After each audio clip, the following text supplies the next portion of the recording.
Hi, I'm Dr. Alex Touchstone. Over these next few modules, I'm going to share with you some very powerful ways in order to save time.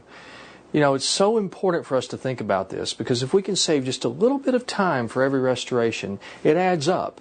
And that, of course, leads to more profitability for the practice and I think also lower stress.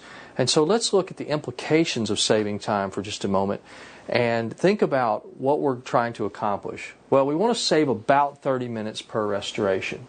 And in so doing, we also want to avoid any compromise in quality. And certainly we want to improve our overall workflow. And like I said, this is going to improve the overall profit margin for our practice. You know, and if you think about it, 30 minutes per restoration doesn't sound like a whole lot of time, but if we're doing about 20 restorations per month, that equates to 10 hours of scheduling time per month. Now think about that. 10 hours of scheduling time equals 120 hours or 3 weeks out of your life per year. And so that is very important. So we're going to learn how to do that over this module and the next few modules. And so tonight's tip is going to focus on the crystallization of restorations. And of course, if we think about the impact of this as it relates to PPOs, we know that back in the day, you know, we only reduced our fee by about 10 to 15% whenever we participated in PPOs. And also patients had more discretionary money for health care in the past. In today's world, of course, PPOs require that we reduce our fee by as much as 40%. And we know that patients are less apt or less likely to have discretionary money to apply toward their care. And so this becomes a bigger problem for us and for them. And so again, let's look at some tips on how we can save time. And we know how valuable it is.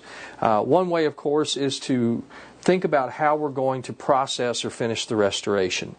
Many of you are already familiar with the speed crystallization cycle for EMAX. I'm going to focus on that tonight, but I'm also going to share with you a little bit of a variation in the workflow, variation in the finishing technique. Now, on the offhand chance that you're not familiar with the speed crystallization cycle, let me tell you what it is and what you need to do in order to maximize its potential and also how to get it.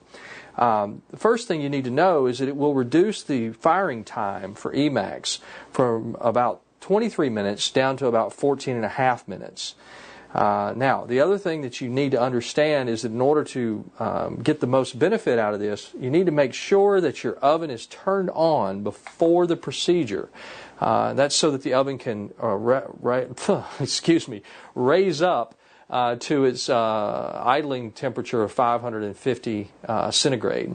And that, of course, will prevent you from having to wait for that whenever you do your firing. So again, we want to turn on the oven before we start our procedure. We also need to use the special tray that comes with the oven, and I'm going to show you in a minute that glazing prior to crystallization is optional. There's a way to go about doing this without glazing at all and simply polishing after we crystallize. So we're going to look at that. Now, on the offhand chance, again, that you do not already have this firing program built into your Programmat CS oven, I'd like to recommend that you go to cadcamcan.com. And at that website, we'll go over there now, you're going to find a page called the Ivoclar channel. I want you to select that and then scroll down just a bit and you're going to see a sidebar item called Search for an Ivoclar Vivadent rep near you. You will then enter in your zip code, and whenever you search, you'll be given a listing for the rep in your area. Now, the reason this is important is that that rep will need to come into your office and program your Programmat CS oven like the one I have back here. And they'll also, of course, go through how to use the new crystallization cycle. Now, the cost of doing this is about $99, but if you negotiate a little bit, you may be able to work out a deal where they bundle in the crystallization program along with some new blocks. So be sure and call your Ivoclar rep and see what it is that they can do for you. All right, so that's the one thing we need to do. Now, the other thing that we need to do is to think about how we're going to finish the restoration after crystallization. Now, one way to speed the process a little bit is just simply not to apply the glaze at all. In fact, I did a little test to show you that this actually works, and we're going to see that in just a moment. But we're going to crystallize first, and then we're going to polish after we crystallize. So we're going to crystallize and then polish instead of glaze and then crystallize. So let's take a look at the process or the procedure for that. The things that you're going to need are a Robinson number 11 soft bristle brush. You can purchase this through Henry Schein, of course. I like the Robinson brand bristle brushes because the bristles tend to stay on better. They don't fly off the hub quite as readily as some of these off-brand brushes. You'll also need Diasheen Extra Oral Fine polishing paste. A Diasheen Extra Oral Fine, there's your Henry Schein order number. It's 228-9542. The procedure itself looks like this. We're going to heat up the material with our bristle brush, and then we're going to load the brush, as you can see there.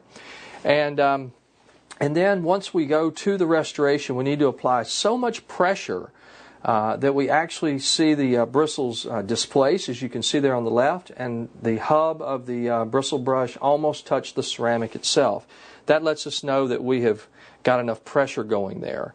And so those are our procedures that we need to do in order to get a good result. So I've got a bristle brush, as you can see here, and I've got my Diasheen, and we're going to switch over to an example crown that has already been crystallized. But what I want you to notice is that half of this restoration has been polished and half of it has not. And so this side of my restoration has not been polished as of yet, and we can see that it appears to be somewhat dull. In fact, let me raise it up here and we'll get it refocused. There we go. And again, we can see that that is somewhat dull. And what we're going to do is polish that side of the restoration and make it look like this side, just to prove that it can be done and that it works. So again, I've got my Diasheen, I've got my bristle brush. I'm going to load the brush.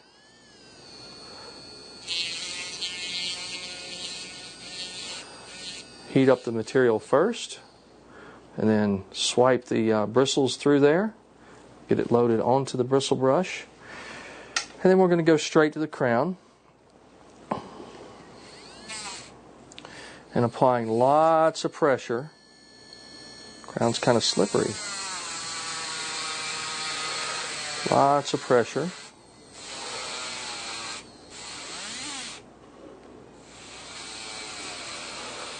It's going to get a bit warm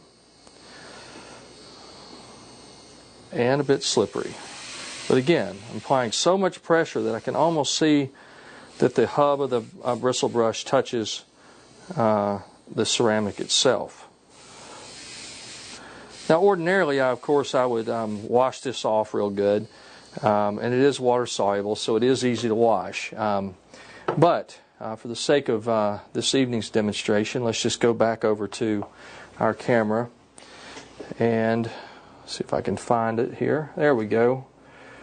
And granted, that's a little bit dirty, as you can see, but you can appreciate that it is very shiny. And I can do that very quickly. So if you're uncomfortable with applying the glaze, or if you simply don't want to do it, you can certainly go ahead and crystallize first and then glaze later. And then polish later. I've done that twice tonight. So we can crystallize and then polish rather than apply glaze and crystallize. All right, so that's tip number one. The next module, I'll show you another tip that involves changing the workflow as it relates to anesthesia and scanning.